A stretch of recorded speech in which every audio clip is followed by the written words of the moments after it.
السلام علیکم ورحمۃ اللہ تعالی وبرکاتہ۔ نحمده ونصلي ونسلم على رسوله الكريم، اما بعد فاعوذ باللہ من الشیطان الرجیم، بسم اللہ الرحمن الرحیم۔ ان اللہ وملائکته یصلون علی النبی یا ایہا الذین آمنوا صلوا علیہ وسلموا تسلیما۔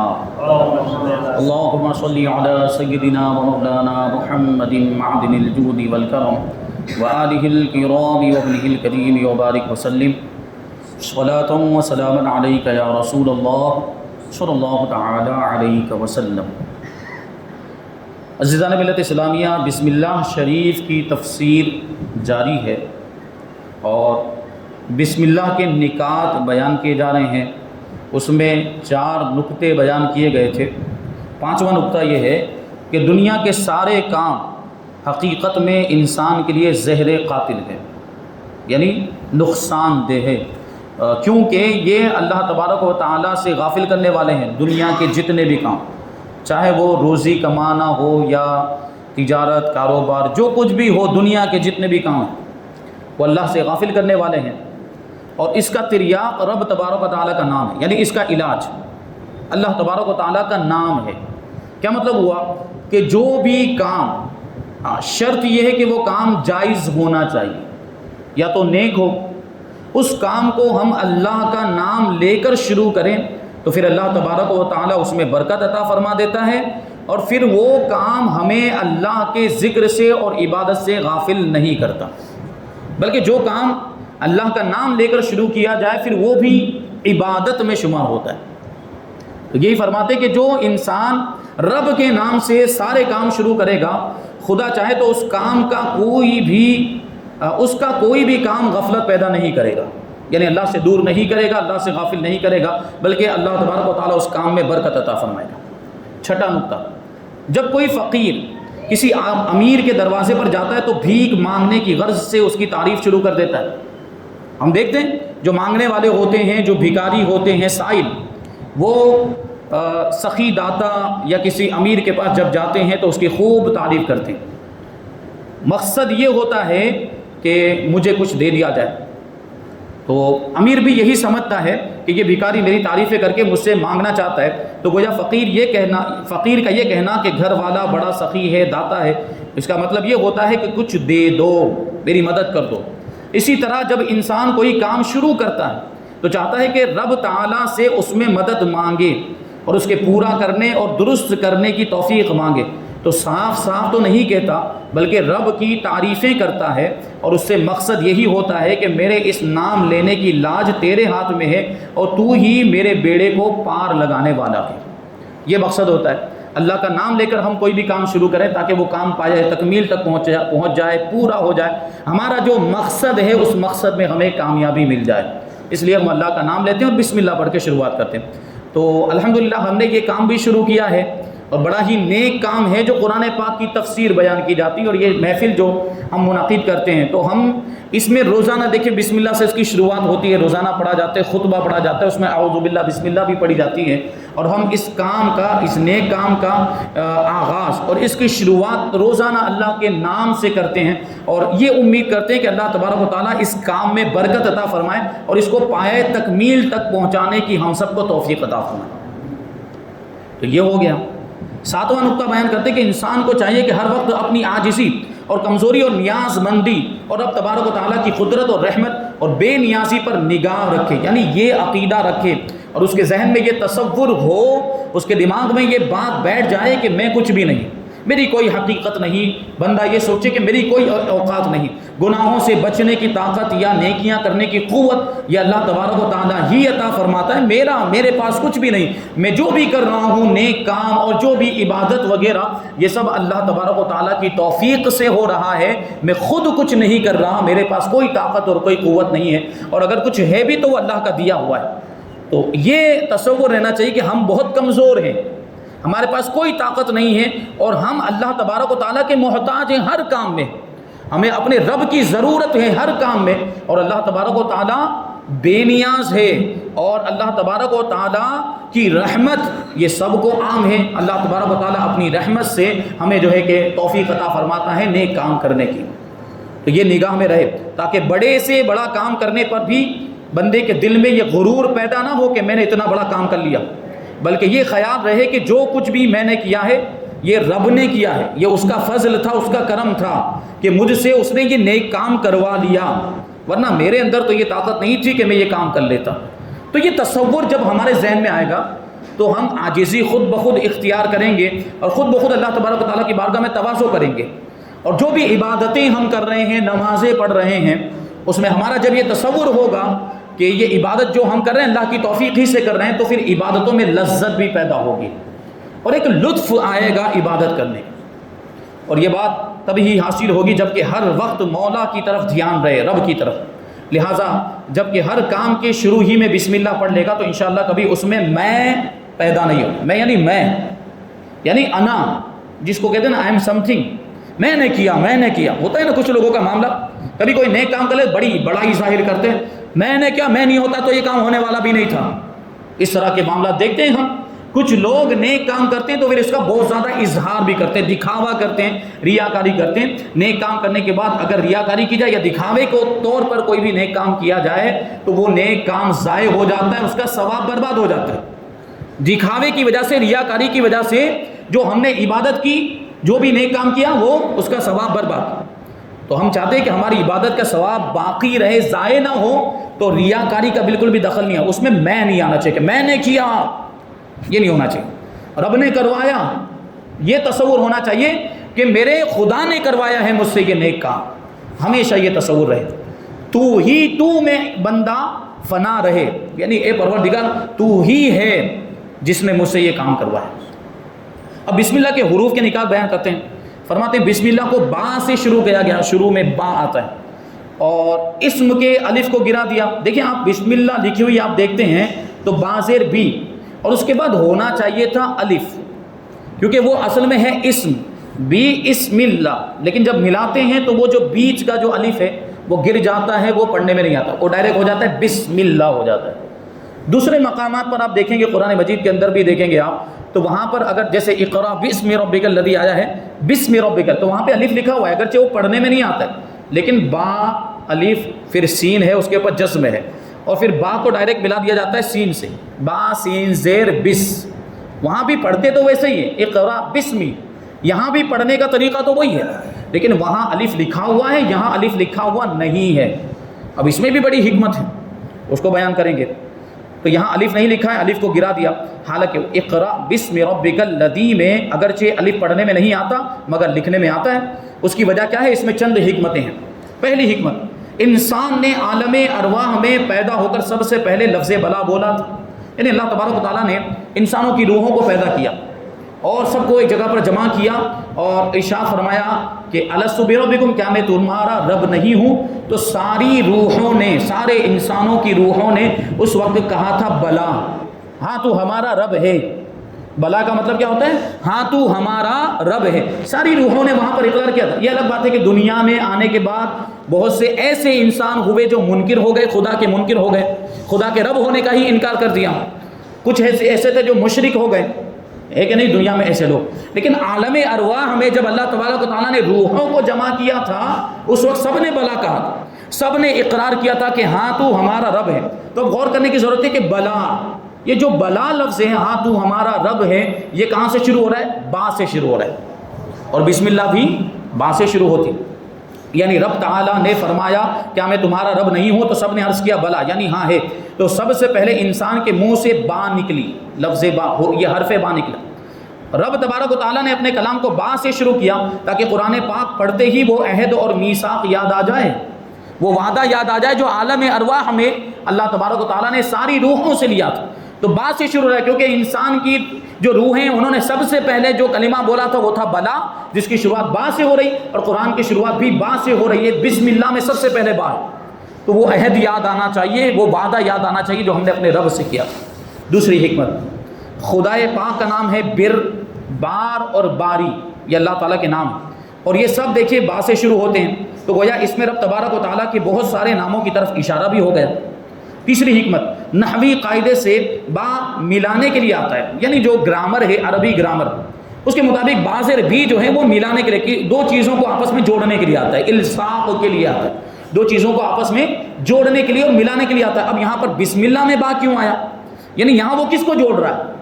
بسم اللہ میں اللہ کا نام ہے آگے، تو یعنی اللہ کے نام سے کس کو جوڑا جا رہا ہے، سوال یہ ہے۔ تو یہ ملانے کے لیے آتا ہے، اور قرآن کی تلاوت کرنے والا بھی رب سے ملنا ہی چاہتا ہے، اور الف بے تعلقی چاہتا ہے، اس لیے وصل کی حالت میں الف کو گرا دیا جاتا ہے۔ تو چونکہ ملنے کا وقت ہے بسم اللہ پڑھتا ہے، اور اللہ تبارک و تعالیٰ کا قرب چاہتا ہے بندہ، کیونکہ قرآن کی تلاوت کر رہا ہے، اللہ تعالیٰ کا کلام پڑھ رہا ہے، اس کا مقصد یہ ہے کہ اسے اللہ تعالیٰ کا قرب حاصل ہو جائے، اس لیے با سے ابتدا کی گئی تاکہ وہ بندہ جو ہے اس کا دل رب تبارک و تعالیٰ کے نام کے ساتھ جڑ جائے اور مل جائے۔ چوتھی حکمت، با میں انکسار ہے اور الف میں بلندی ہے۔ دیکھیں الف کیسے لکھا جاتا ہے، غور کرنے کی ضرورت ہے۔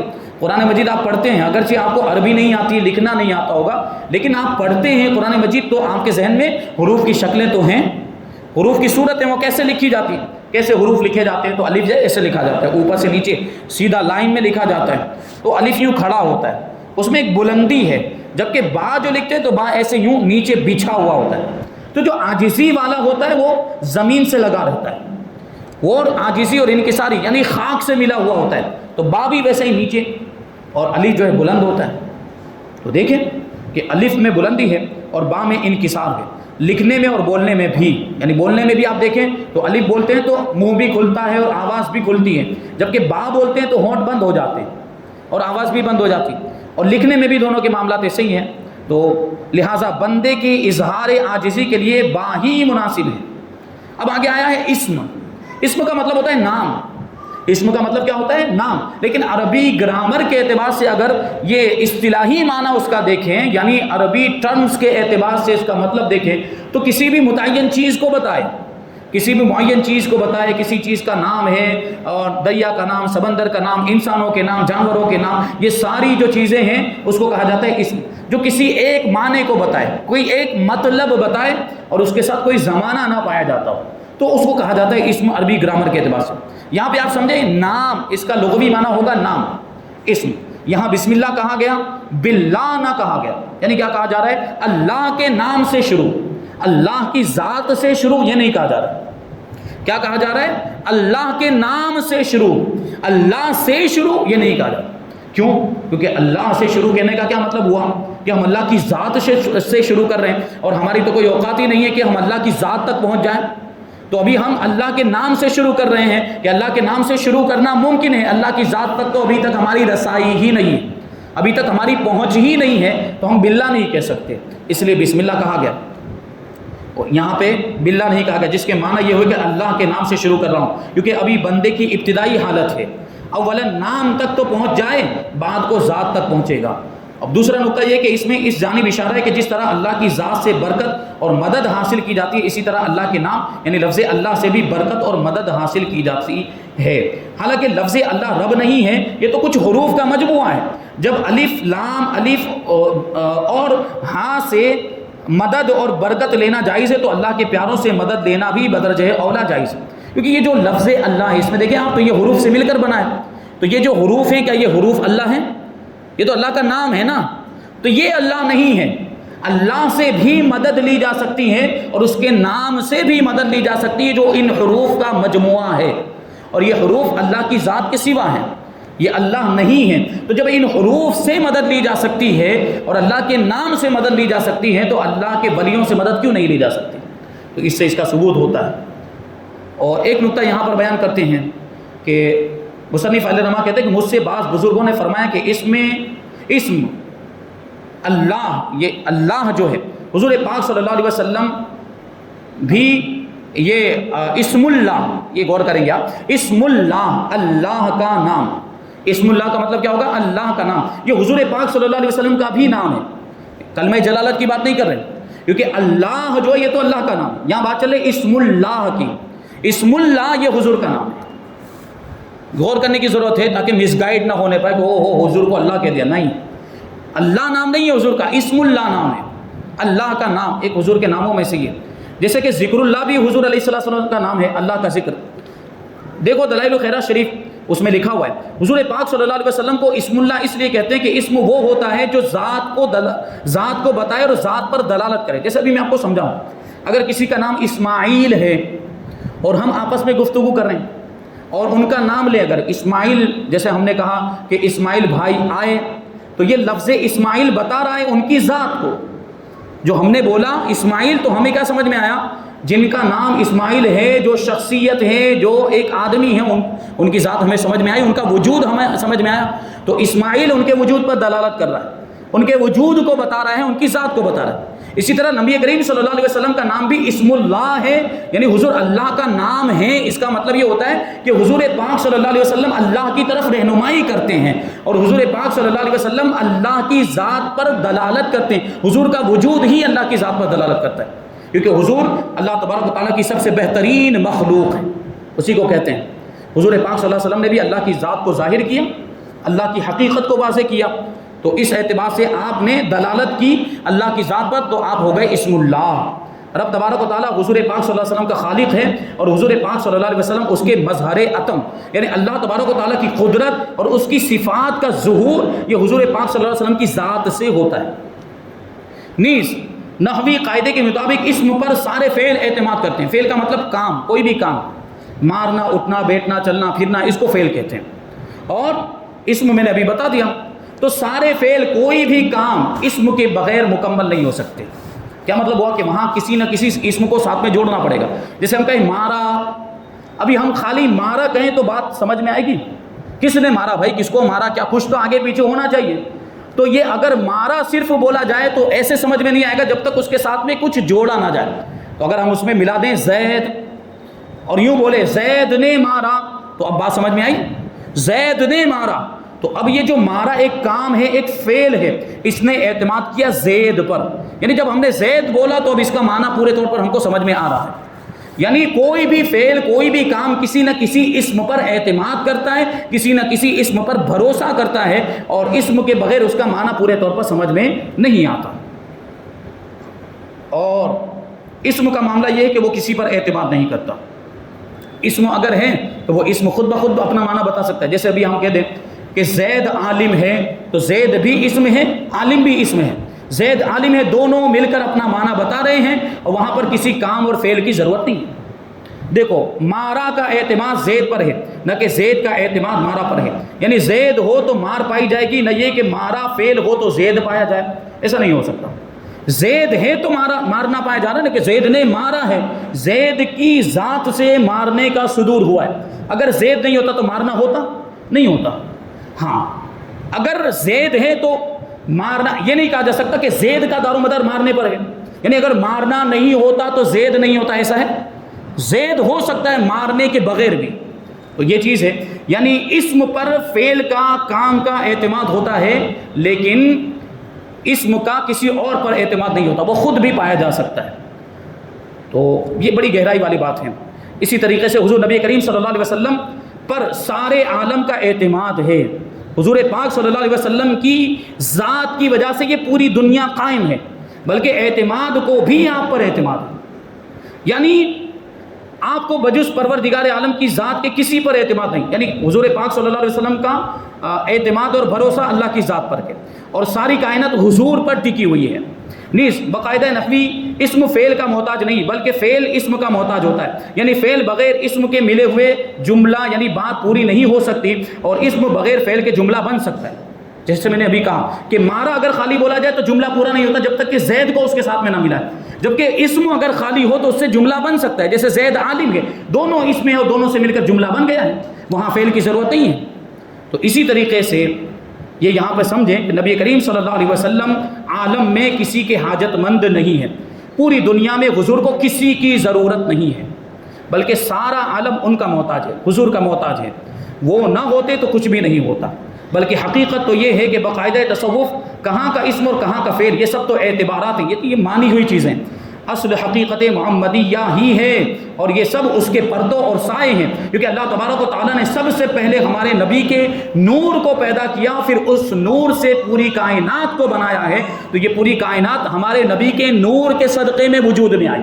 تو اصل حقیقت نبی کریم صلی اللہ علیہ وسلم کا نور ہے, اللہ تبارک و تعالیٰ نے اسی نور کے ذریعے سے پوری کائنات کو پیدا کیا۔ اعلیٰ حضرت رضی اللہ تعالیٰ عنہ فرماتے ہیں کہ وہی جلوہ شہر بشہر گئے، وہی اصل عالم و دہر گئے، وہی بحر گئے، وہی لہر گئے، وہی پاٹ ہے، وہی دھار گئے۔